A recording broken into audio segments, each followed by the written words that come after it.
Welcome. You're listening to the Bump Podcast, a place for believers of the unexplained, monsters, and paranormal. I'm your host, Bo Kennedy. Join us as we go face to face with what goes bump in the night.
When I asked you if you had any experiences, any personal experiences with Dogman, you said not with Dogman.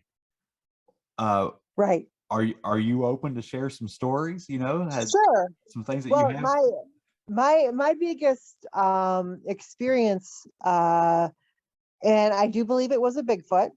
Awesome.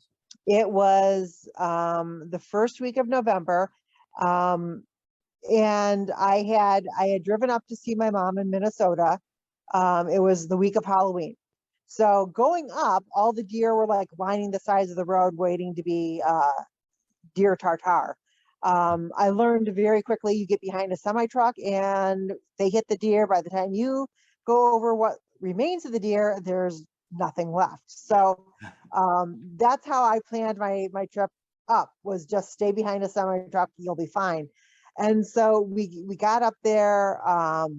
I visited with her for a couple of days. We went up to Winnipeg, and the day that we got home from Winnipeg, they were expecting a huge storm front to be coming into Minnesota. Now, my mom is in Ely, Minnesota, and to get to Ely, Minnesota, you drive past the middle of nowhere and keep going, literally. And so I knew that the storm front, was going to be coming in the next day. So I wanted to be on the road and headed south back home to Michigan, before that storm ever hit. For one reason, I was driving a soft-sided Jeep and really didn't want to take my chances in a storm. So I left her house around 3 o'clock in the morning, Minnesota into Virginia, Minnesota. You go from a 2-lane highway up to a 4-lane highway when you get into Virginia. So it was just as I was coming up onto the on-ramp that my Jeep headlights were shining on a pair of very hairy, thick legs. And it went headlight, thick, furry leg, tall grass, thick, furry leg, headlight. Wow. Oh, of course. I lost you just for a second there. Oh, are you back? Can you hear me? Yes, I'm back. Wow, I can hear you. Okay, what horrible timing for that to kick off for a second. So you saw these thick, hairy legs in your headlights.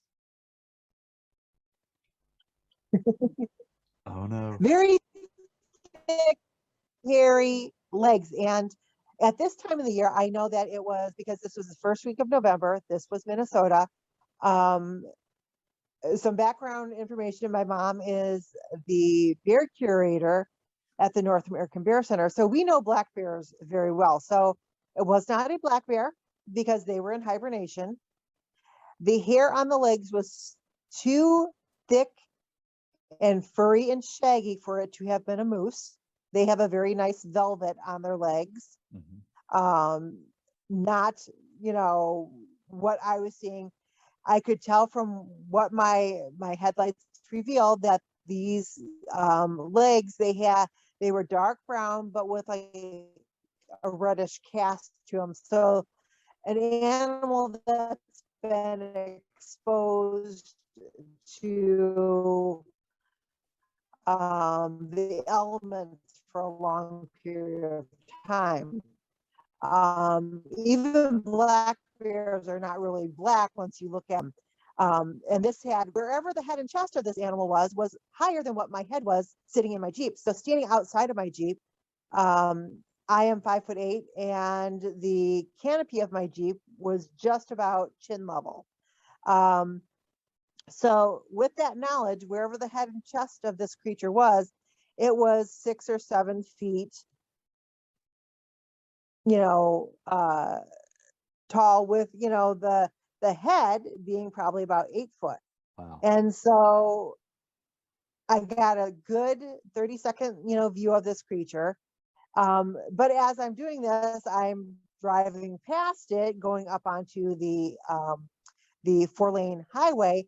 And so I get up onto the highway and I stop. I come to a complete stop and I'm like, did I just see what I think I saw? And of course, this is when I have like the older model flip phone, which doesn't take very good pictures at all. And I'm like, I should go back down and try to videotape it. But then I'm like, I'm in a soft-sided Jeep. So how's that conversation going to go if the Bigfoot decides to flip my Jeep?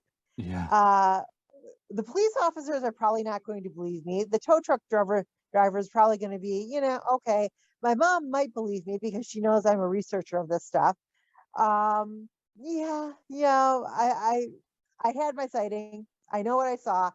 I'm just going to keep driving.